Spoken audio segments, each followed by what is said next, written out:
1차 시험 합격만을 목표로 제작된 내용입니다. 1차 시험에 나오지 않는 내용, 출제 빈도가 너무 낮은 내용은 모두 삭제했습니다. 오직 출제되는 지문과 선택지만 그대로 살렸습니다. 관련 자료나 링크가 있다면 동영상 아래에 정보창에 넣어두겠습니다. 도움이 되셨다면 좋아요, 구독 부탁합니다. 직업 상담사에 대한 이야기입니다. 직무가 뭔지, 역할이 뭔지, 어떤 요구 능력을 필요로 하는지에 대한 단원이고요.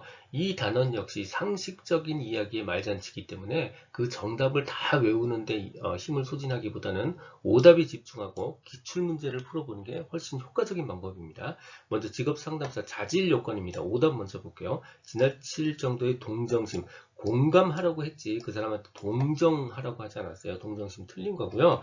유머 감각 도움을 주지 않는다. 유머 감각, 유머는 관계 형성에 큰 도움을 줍니다.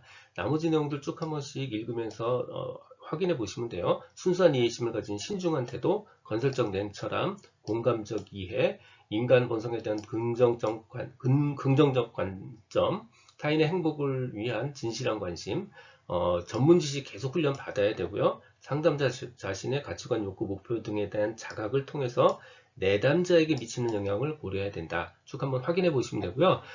미국 국립직업지도협회 직업상담자의 6가지 기술 영역이 있습니다. 마찬가지로 6가지 관리 능력, 실행 능력, 조언 능력 이걸 외우시지 마시고요. 오답, 타협 능력은 해당하지 않는다. 이렇게 기억하시는 게 훨씬 더 효과적입니다.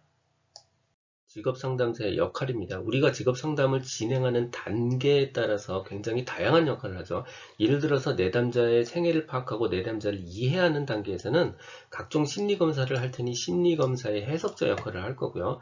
직업적 문제를 진단하고 해결하도록 돕는 그런 지원자 역할, 그 다음에 능력, 흥미, 적성을 평가하는 그런 역할을 할 거고요. 생애 파악을 하는 도중에는 남성 혹은 여성으로서 변화하는 역할이 어떤 건지, 일, 가족, 여가와의 관련성은 어떤 건지에 대한 지식을 제공해야 되겠죠. 이런 역할들을 합니다. 여기에서 중요한 오답이요. 우리가 일, 가족이나 이런 부분에 대해서 관심이 있긴 하지만 그렇다고 해서 우리의 대상이 부모 욕구, 기대 충족 아닙니다. 이거 황당하죠. 이거 오답입니다. 부모 욕구, 기대 충족 오답입니다. 직업 지식에 관련한 단계에 들어가면 기본적으로 직업 정보를 수집하고 분석하고 자료 제공자 역할을 하죠. 그러니까 구인구직 직업적응 경력개발 등 직업 관련 상담을 하고요. 직업 정보 분석, 구인구직 정보 제공하고요. 노동통계 분석하고요. 새로운 직업 전망 예견하고 미래 취업 정보를 제공합니다. 그리고 직업 정보를 수집하고 보충해서 전달하는 전략에 대한 지식도 제공합니다. 의사결정 단계에서는 진로든 진학이든 의사결정 단계에서는 직업 목표를 명확하게 하는 부분, 그 다음에 의사결정 이론에 대한 지식 제공자의 역할을 합니다. 그 외에 다양한 형태의 상담을 진행하죠. 어떨 때는 치료자 혹은 조언자 역할들을 하는데 예를 들어서 직업 문제에 따른 심리 치료에 대한 상담을 진행하기도 하고요. 예를 들어서 직무 스트레스나 직무 상실 등으로 인한 내담자에 대한 지지해주는 그런 역할들이요. 그 다음 구인구직 창업상담, 진로상담, 진학상담 같은 종류 하고요. 직업 적응이나 전환, 은퇴 후 직업상담 같은 것들도 직업상담사 역할입니다.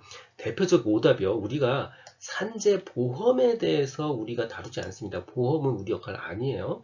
그 다음에 직무 분석은 회사가 해야 될 일이지 직업상담사가 해야 될 일이 아니에요. 자기 회사의 각종 직원들과 구조의 직무 분석은 회사가 합니다. 우리가 안 해요. 그 외에 다양한 프로그램들을 운영하기 때문에 관리 역할들이 있습니다. 예를 들어서 직업 지도 프로그램이나 직업 상담 프로그램들을 운영하는 역할, 그 다음에 개발하는 역할들을 하고요. 이거 하다 보면 당연히 유관기관과 협력 체계를 구축해야 되죠. 그래서 기관 단체들과의 협의자 역할을 합니다. 자, 오답이요.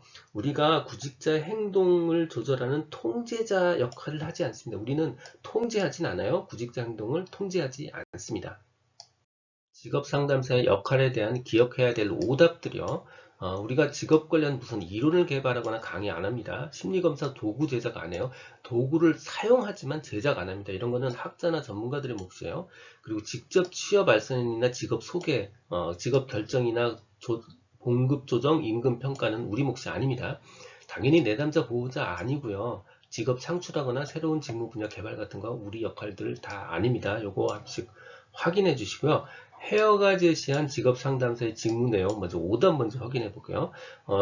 직업 선택이 근본적인 관심사인 내담자에게 직업 상담 실시를 보류한다. 이거 황당하죠. 당연히 근본적인 직업 선택이 관심사라면 당연히 직업 상담을 하고 확정해야 됩니다. 이게 직업 상담사의 직무 내용이에요. 나머지는 쭉 한 번씩 읽어보시면 돼요. 상담자는 특수한 상담 기법을 통해서 내담자의 문제를 확인한다. 상담자는 좋은 결정을 하기 위한 예비 행동을 설명하고 상담자에 대한 부가 정보를 종합하고 상담자는 내담자의 마음속에 일어나고 있으며 윤리적으로 적절한 부가적 대안을 확인한다. 한 번씩 읽어보시면 될 내용이에요. 직업 상담사의 요구 지식입니다. 오답부터 확인해 볼게요. 우리는 뭐 리더십을 가지고 무슨 과제를 달성하는 사람들이 아니에요. 그러니까 동료를 이끄는 리더십, 이거 직업 상담사의 요구 지식이 아닙니다. 나머지 부분 한 번씩 읽어보시면 돼요. 직업 문제를 갖고 있는 내담자에 대한 심리치료 능력, 직업 상담의 연구 및 평가 능력, 국가정책, 인구구조 변화, 미래사회 특징에 관한 지식, 이 부분들 요구 지식입니다. 직업 상담 시 상담자에 대한 고려사항이요. 마찬가지로 오답부터 확인해 볼게요. 물론 직업 상담을 종료할 때 직업 및 진로 결정이 완료되는 게 좋지요. 하지만 반드시 억지로 완료되어야 하는 건 아닙니다. 그게 좋긴 하지만 반드시 완료되는 게 꼭 좋은 일은 아니에요. 안 될 수도 있는 거예요. 자, 나머지 고려사항, 정보 제공 시기 적절해야 되고요. 검사 결과에 대한 평가와 해석을 한 뒤에 직업 정보를 제공해야 되고요. 상담 종료 시 진로 계획 검사 결과 기록을 내담자가 가지고 가야 책임감도 커지게 됩니다. 헤어의 직업 상담사 직무 내용에 관한 출제 사례입니다. 이거 알고 보면 넌센스 문제예요.